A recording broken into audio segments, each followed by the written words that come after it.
A Boeing MD-87 cuts through the morning fog. The accident was inevitable. They were doomed.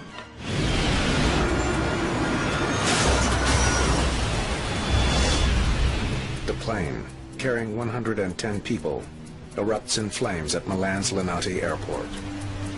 This is the most serious accident in the history in Italy. Incredibly, no one at the airport has noticed the catastrophe. Hello, this is Tower. No, nothing. Valuable minutes pass. It was astonishing. Air traffic control still doesn't know what happened. Only when the wounded come looking for help. There's a red streak of fire at the end of the runway. Do authorities begin to realize that something is seriously amiss? My God. At one of Europe's busiest airports. Mayday, mayday.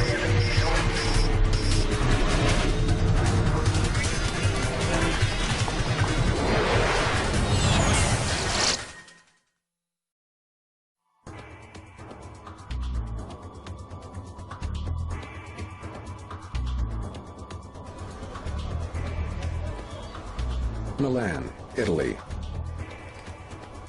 Fashion capital of Europe, and the country's economic and financial heart.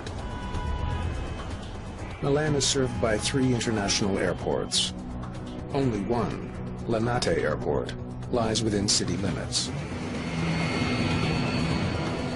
It handles 9 million passengers a year on short flights all across Europe. Alitalia 226, Airport 05.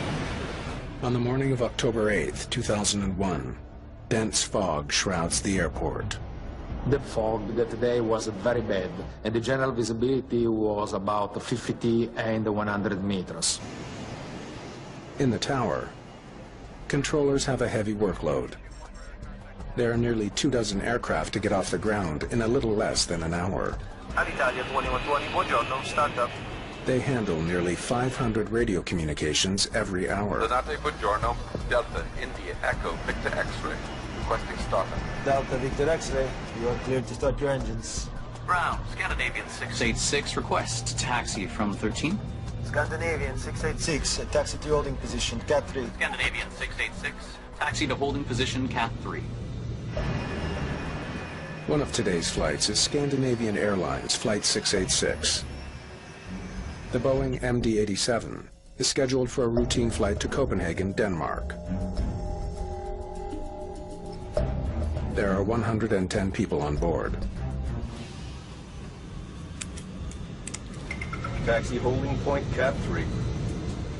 The captain is Joachim Gustafsson. He has been with SAS for more than a decade. Scandinavian 686, your position, please.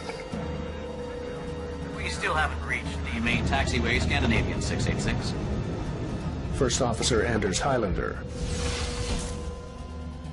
has been flying for the airline for the past 4 years and has clocked 2,000 hours on the MD-87.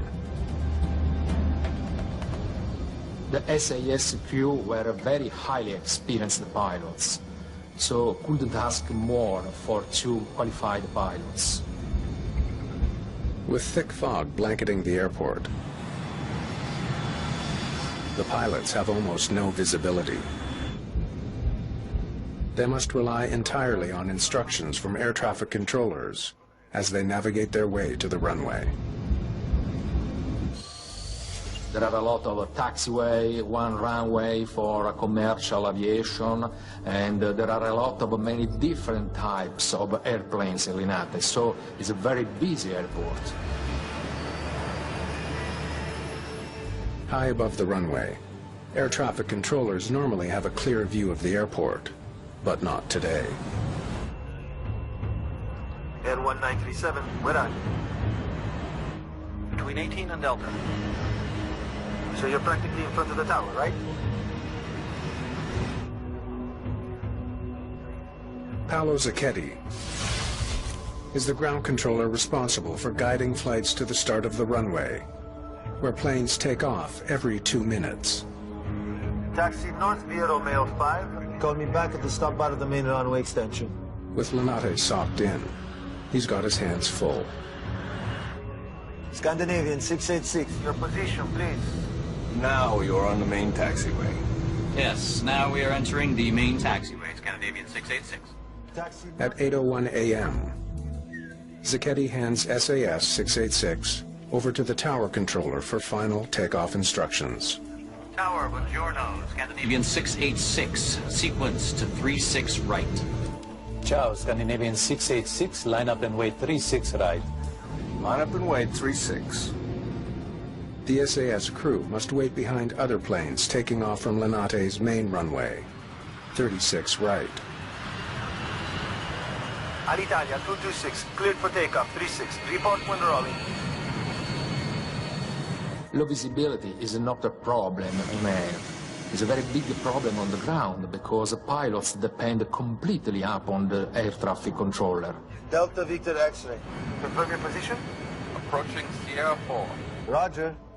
Maintain the stop bar. I'll call you back. Takeoff data.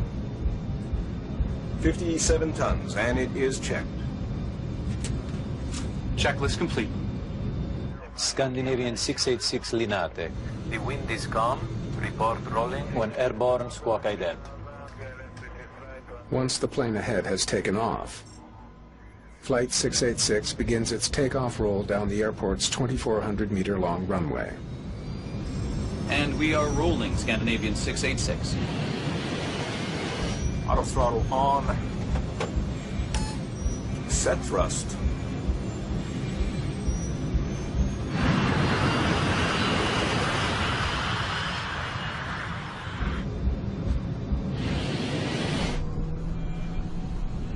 V1, At a speed of 140 knots, rotate. the pilots lift the plane off the ground.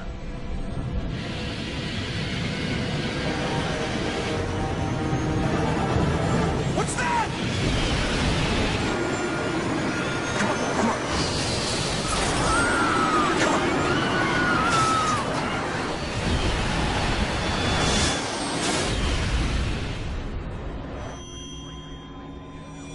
Something catastrophic has happened to Flight 686. But because of the thick fog, no one in the control tower has any idea. It was astonishing, it's so close to the tower, and nobody was aware about this. Out on the tarmac, ground workers have heard a series of loud noises. Hello, this is Tower. We heard a number of bangs like an engine. We heard it too, but we don't know what it was. It seemed as if somebody was climbing these steps. You don't have anything abnormal?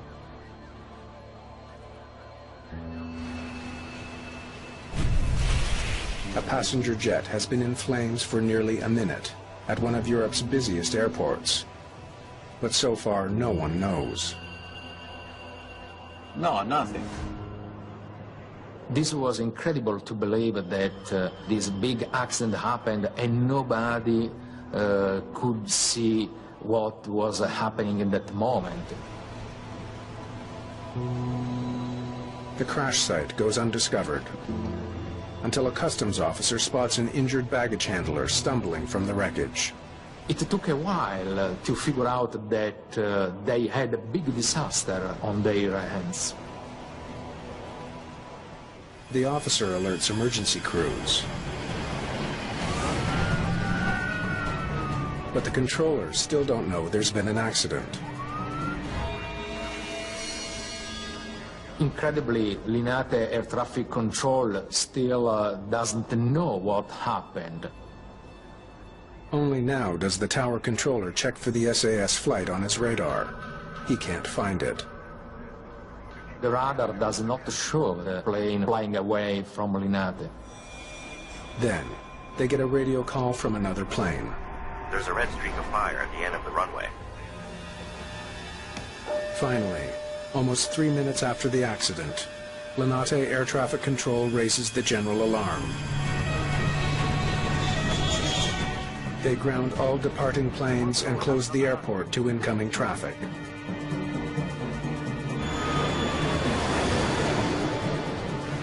Scandinavian Airlines Flight 686 has crashed and exploded on takeoff. But no one yet knows the true scope of this disaster.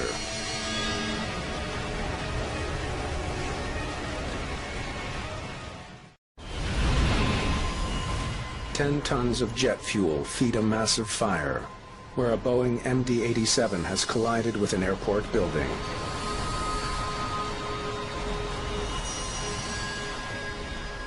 Awful, terrible devastation, the collapse of a roof of the hangar, and the saucer plane completely destroyed in many different parts, and unfortunately the dead bodies.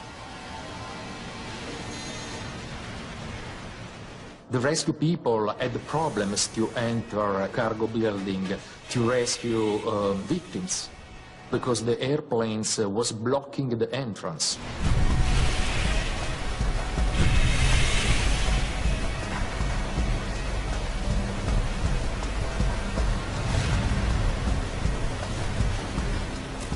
Some 14 minutes have passed since the crash.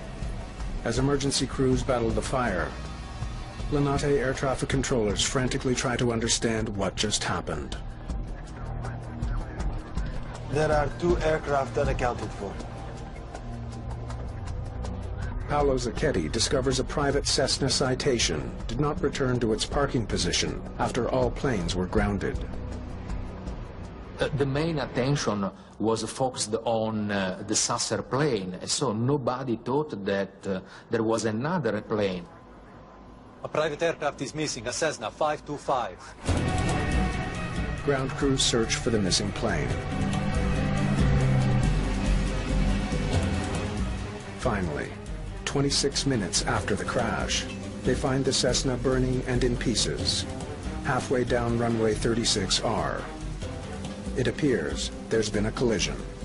It's hard to believe that after half an hour people became aware about the fact that the Cessna was on the main runway. There is another aircraft in the accident near Romeo 6. Air traffic controllers are mystified. How did these 2 planes end up on the same runway at the same time? What's that?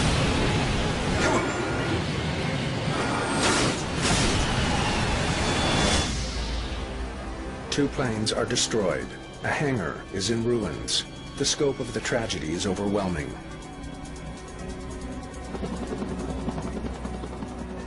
It's soon clear that no one from either plane has survived. The crash has killed 110 people on the SAS flight, and 4 on board the Cessna. Inside the collapsed hangar, 4 more people have died. 118 fatalities in all.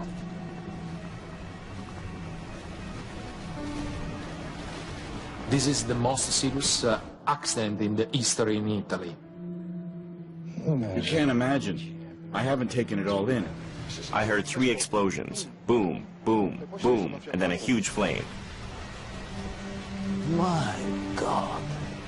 Mario Pica is the lead investigator for Italy's National Agency for Flight Safety, the ANSV, but he's not in command of the crash site. It took me a few hours to get access to the scene of the accident. Unlike most countries, Italy treats aviation accidents as crimes. The police get priority at the scene.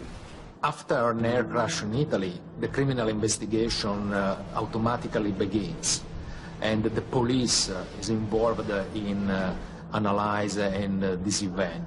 Pica has a different goal.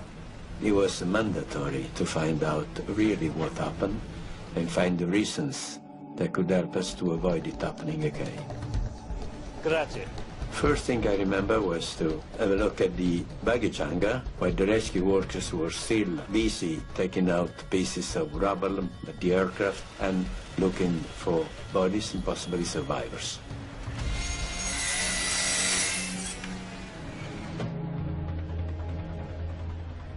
I decided to go and have a look at the Cessna that was still on the runway. I just sketched the first map of the position of the various pieces of the debris. to reconstruct the dynamics of impact. And they were intermingled, pieces from the Cessna and pieces from the MD-87. As lead investigator and a pilot, Pica knows the most valuable information in any air disaster comes from the black boxes.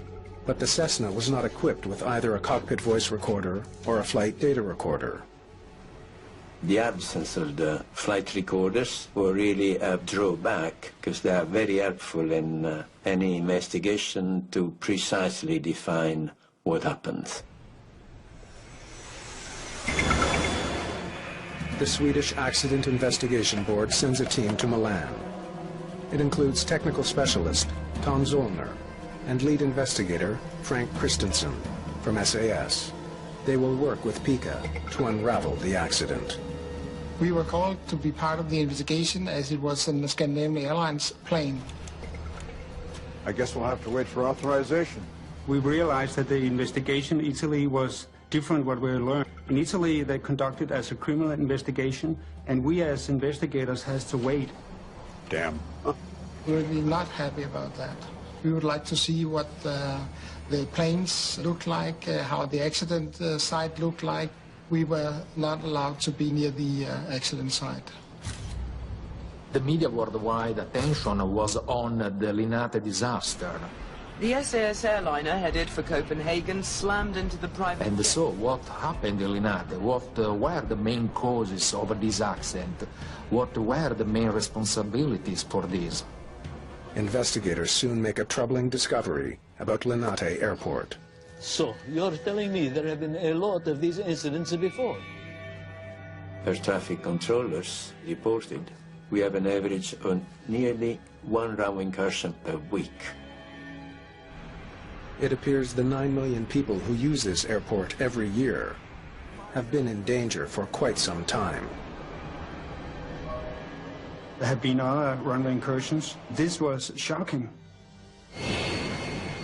Less than a month before the collision, a near miss on the same runway. With an aircraft entering the runway while another aircraft was taking off. It was really a big shock for us that it happened that often. Clearly, something is very wrong at Linate. The morning after the crash at Linate Airport, investigators face national and international pressure to figure out the cause. Meanwhile, there were prayers for victims of the crash, Italy's worst ever civil aviation disaster. Finally, the entire investigative team is given access to the crash site. All of us were trained investigators, and we knew what we were going to investigate and how to do it. But authorities have thrown a major obstacle in their path. So where's the plane? The police have ordered airport workers to move the debris off the runway and away from the baggage hangar. We got very angry. The removal of the debris actually removed a lot of valid information, which we now never could see. Debris from both planes has been piled on a concrete helicopter pad. Locating Flight 686's voice recorder will be a huge challenge. We couldn't find the cockpit voice recorder.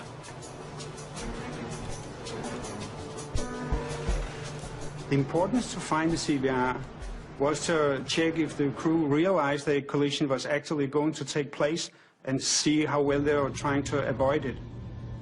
We can't know what the crew were doing without the CVR.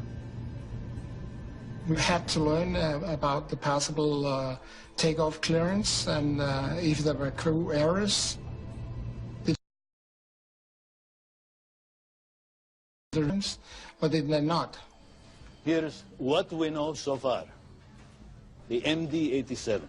Measuring the distance, we ascertained that the MD-87 had traveled for about 40 seconds and gone 1,500 meters before striking the Cessna. It was clear that The collision had occurred on the main runway at the interception from taxiway. The MD-87 had continued its run, deviating slightly to the right until hitting the baggage hangar. Here. Weather reports show that visibility was only 50 meters at the time of the collision. With the heavy fog of that morning, it was clear that the environmental factor was a contributing cause of the event. V1, rotate. Imagine an aircraft traveling at 72 meters per second. What reaction time would have needed to avoid the collision? The SAS pilots would not have been able to see the Cessna on the runway until a split second before impact. What's that? But fog should not cripple a major airport like Linate. Airports avoid incursions by having a defined low visibility operating rules. These rules can be augmented by technology, ground radars, alarm systems, and other things. Airport runways and taxiways are broken down into a series of checkpoints known as stop bars. Aircraft must always wait for authorization before passing, like a car must wait for a green light. The system is designed to keep planes from colliding. Planes can avoid each other at night, so why should there be any difference in fog?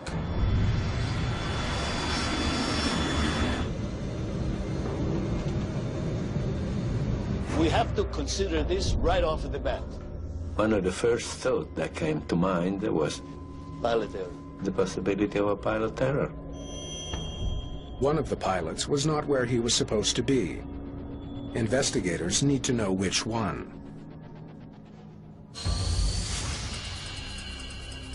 The worst air disaster in history occurred under eerily similar conditions.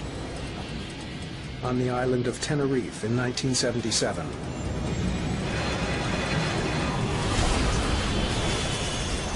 "583 people died when two Boeing 747s collided on the runway in heavy fog."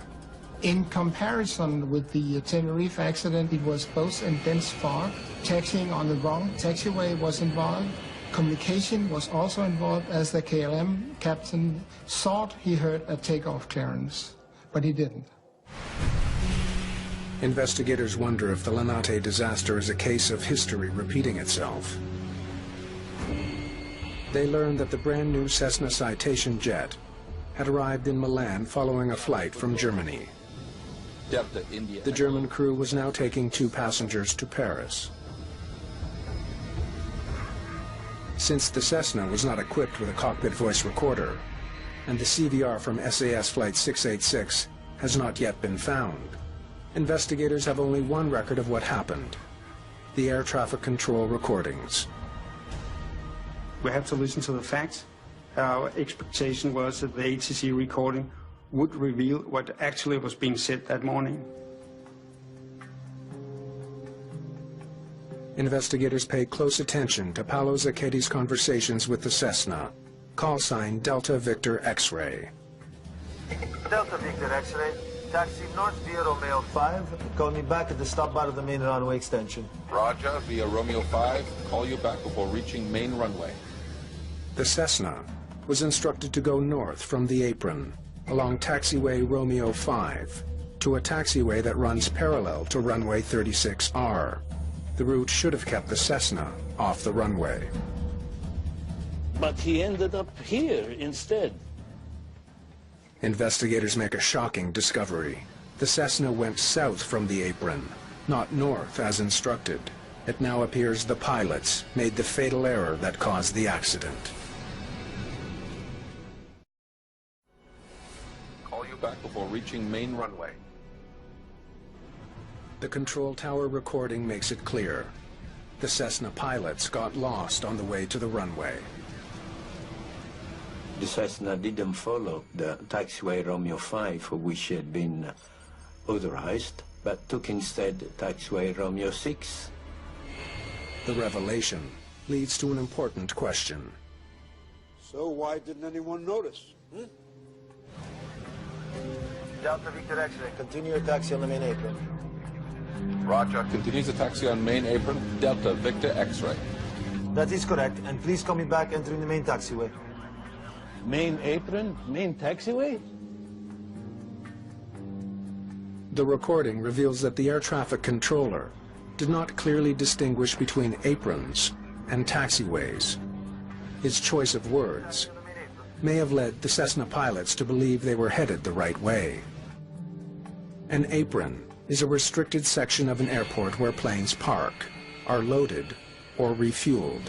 Taxiways are roads from the apron to the runway. The communication with the tower and the pilots that morning of the accident was inconsistent. They used the word main for different things. Main runway, main apron, main taxiway. And please call me back entering the main taxiway. But Linate Airport has several aprons and taxiways, none of them designated as main. That was a communication below acceptable standard. Play that again. Investigators also hear a puzzling transmission from the Cessna. Approaching Sierra 4.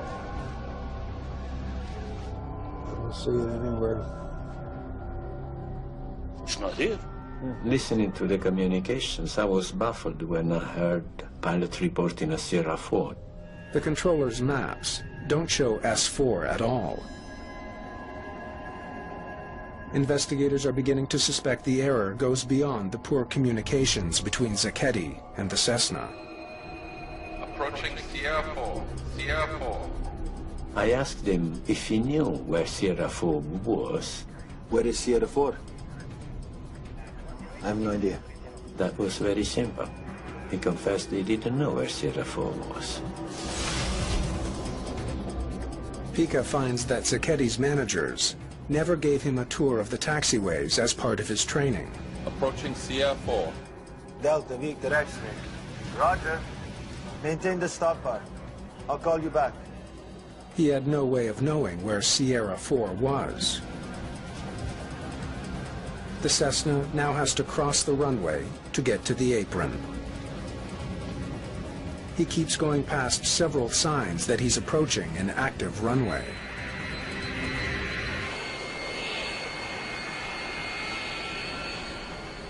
Air traffic controller didn't stop the Cessna. Delta Victor X-ray. At that moment, the tower clears the MD-87 for takeoff. Scandinavian 686 Linate, clear for takeoff. Continue your taxi on the main apron. He should have stopped the Cessna, but unfortunately... Roger. Continues the taxi on main apron. He thought that Cessna was on R5 taxiway. The Cessna pilot makes a fatal mistake. With the MD-87 now traveling at 260 kilometers an hour, he taxis across the runway.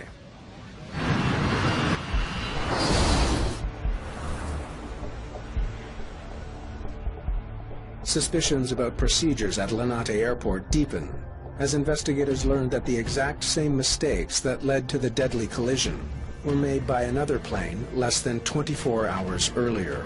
Frank, come and look at this. I was shocked to find out that only the previous afternoon... Same thing. 24 hours before. An aircraft had been cleared by the air traffic controller to taxi onto Romeo 5.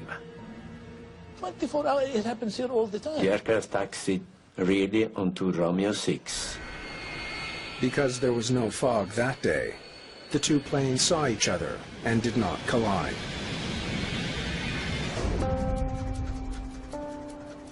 Investigators are beginning to suspect that something about the airport, not bad pilots, may be the cause of the Linate crash and the frequent runway incursions there. When we found out that the Cessna pilot had taken the wrong taxiway, first question was to explain what did he see that brought him so much off course. Okay, this is where they started. So give me some video. The taxiway we went on was Romeo 6, and we walked the whole length of the taxiway. We wanted to put ourselves in the shoes of the pilot to understand his actions.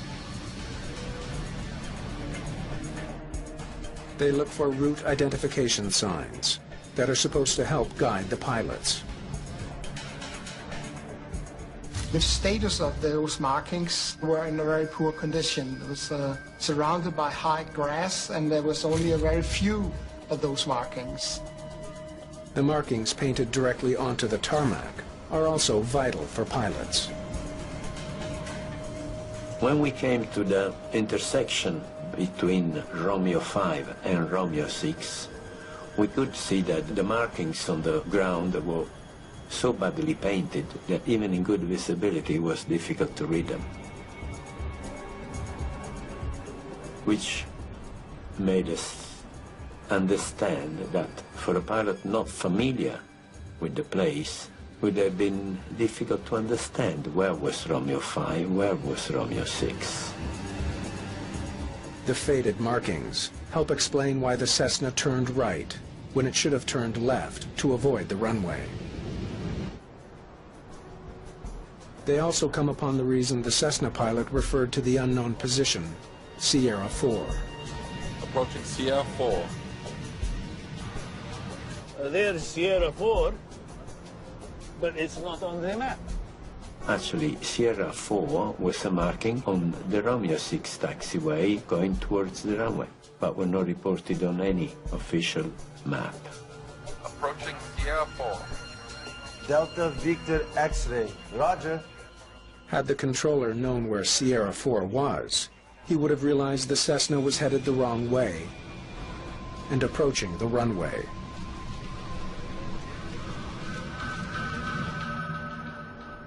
But inadequate markings and maps still don't explain the collision. Linate, like all modern airports, is equipped with motion sensor alarms to guard against runway incursion.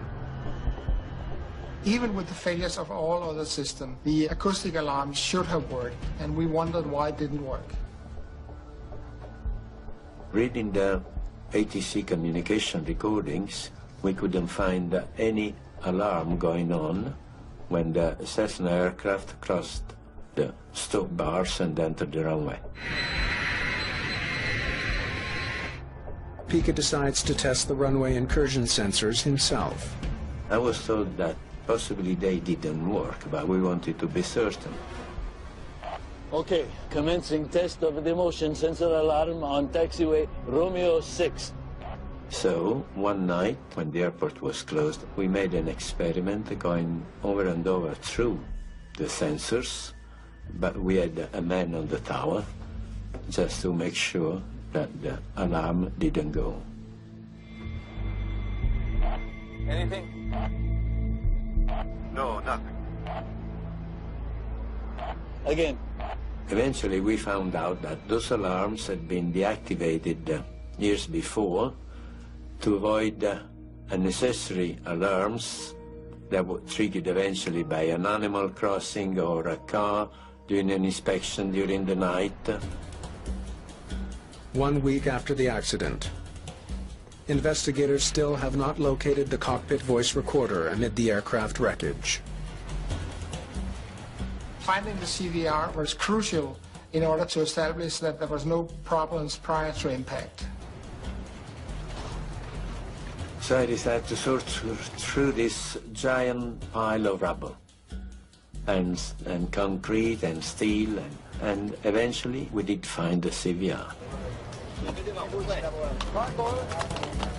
The CVR of the MD-87 was carefully analyzed to find out what had been said on board, what kind of procedures were being done. Scandinavian 686 Linate, clear for takeoff, 36. The recording shows that the SAS crew did receive the proper clearance to proceed down runway 36R. Cleared for takeoff, 36 set. The SAS crew played no role in causing the accident. They were the victims of the airport's failings. The investigation into the Linate collision has identified one final factor that underlines how dangerous conditions at the airport had become. No. There is no ground radar Linate. We've not had it in years. The ground radar of Linate, the old one was dismantled, the new one was in boxes, had been there for years and not yet installed. Why? I don't know. Airport ground radar systems detect movement of all aircraft and vehicles. A vital piece of safety equipment at a busy airport. If you have ground radar, it's a good tool to establish what's going on at the airport, even in low visibility conditions. We can certainly say that if the ground movement control radar had been in place, the ground controller would have had the opportunity to see the aircraft crossing the stop bars, and possibly then would have stopped the aircraft before the collision happened.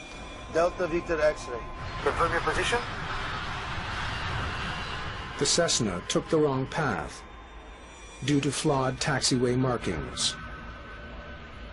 Without ground radar, controllers couldn't properly monitor the movement of the Cessna. Add fog into the mix, and disaster was inevitable.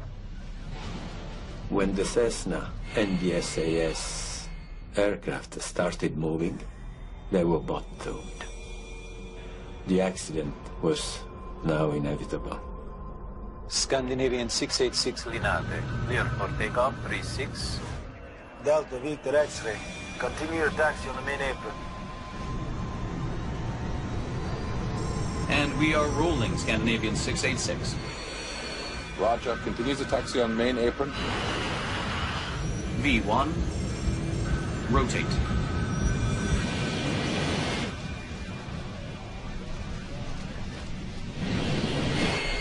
What's that?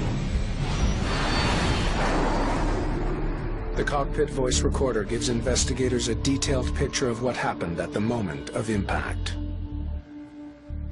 Noises in the cockpit would also tell us the different controls being moved, and the ambient noise from the area mic would give us information of some of the sounds during the collision. What's that?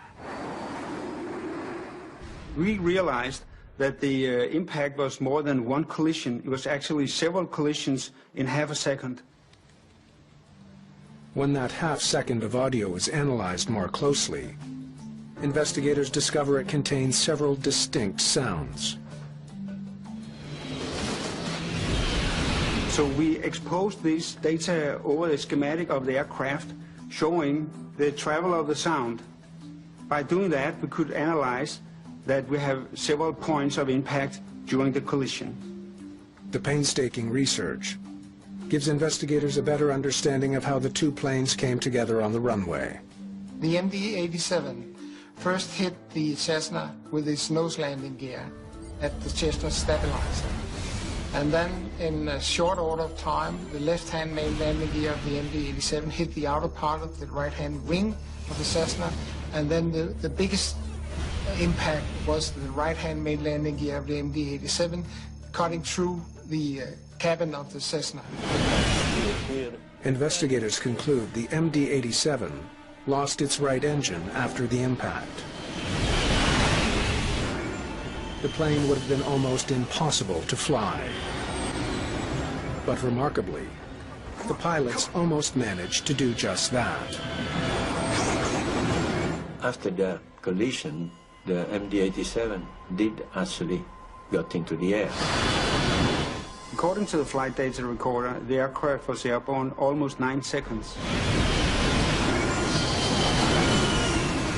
The captain made a heroic attempt to fly the airplane. He tried to accelerate the left-hand engine and use it, but it had ingested too much debris. And the pilot did an amazing work trying to control it. Up to the last minute, he tried to avoid impact. The pilots could not have done anything to avoid this accident because the aircraft was traveling too fast. Such a big aircraft cannot respond on a dime. It's impossible. I believe that both crew and both airplanes think they did everything right until the moment of impact. It's now clear that a badly flawed control system at Linate Airport led directly to the crash.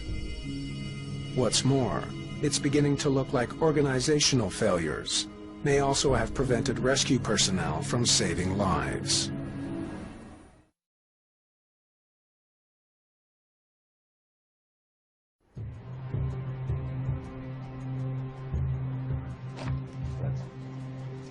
How long was it before the general alarm was sounded?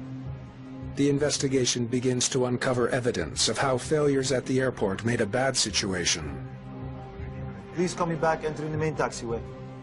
even worse. Hello, this is Tower. The wreckage of the Cessna was found only about 25 minutes after the accident. And by the time the fire brigade arrived on the scene, all the occupants were dead. Post-mortem exams confirmed that 3 people in the Cessna had high concentrations of smoke in their lungs. They were still alive after being hit by the MD-87. They were burned alive. After the collision, the Cessna burned for more than 20 minutes. If the rescue to the Cessna had arrived earlier, certainly the 2 pilots would have survived the accident. After more than 6 months of painstaking investigation, Mario Pica delivers his findings. Though runway incursion by the Cessna is listed as the immediate cause of the accident, Pica does not entirely blame the Cessna pilot. Instead, he points to the lack of proper signage and taxiway markings at Linate, as well as to the airport's failings overall. A fairly simple airport like Linate with only one main runway, it should be easy to Mario Pica delivers his findings. Though runway incursion by the Cessna is listed as the immediate cause of the accident, Pica does not entirely blame the Cessna pilot. Instead, he points to the lack of proper signage and taxiway markings at Linate, as well as to the airport's failings overall.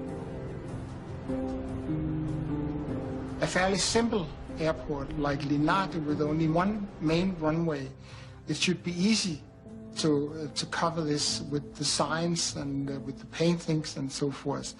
But apparently everything which could go wrong did go wrong at that airport. Delta Victor X-ray, taxi North via Romeo 5, call me back at the stop bar of the main runway extension. And for some of the people involved, the fallout is especially harsh. Ground Controller Paolo Zacchetti, along with high-ranking officials from the agencies which oversee Linate, are handed prison sentences. The judgment sparked intense debate. Should human error in air accidents be considered a criminal act? I defined the ground controller as the 119th victim of the case. I didn't have the equipment that could have made me aware of what was happening. Delta Victor X-ray, continue your taxi on the main apron. Roger. Yes, it is true he did make a mistake, but he is the result of a system that failed. Because of the tragedy, Linate Airport underwent a major overhaul designed to improve safety. Linate improved the airport by installing the ground radar. Some of the markings and signage was repainted. The runway incursion alarm are functioning now. Alitalia 212, hold your position. You are crossing an active runway. Repeat, hold your position. Alitalia 212. The big lesson learned in this accident, in my opinion, is that people are prone to get used to failures. There is no ground radar at Linate. Accepting latent conditions, getting used to a system that doesn't work, and by time, actually getting the whole system more and more dangerous. An airport is a highly complicated place. There's vehicles, there's airplanes, baggage lorries, cargo lorries, all sorts of activities going around at the same time. There have to be a very high level of safety in an airport. The reforms ushered in following the collision on 36R have made runway incursions far less likely and made Linate a much safer airport.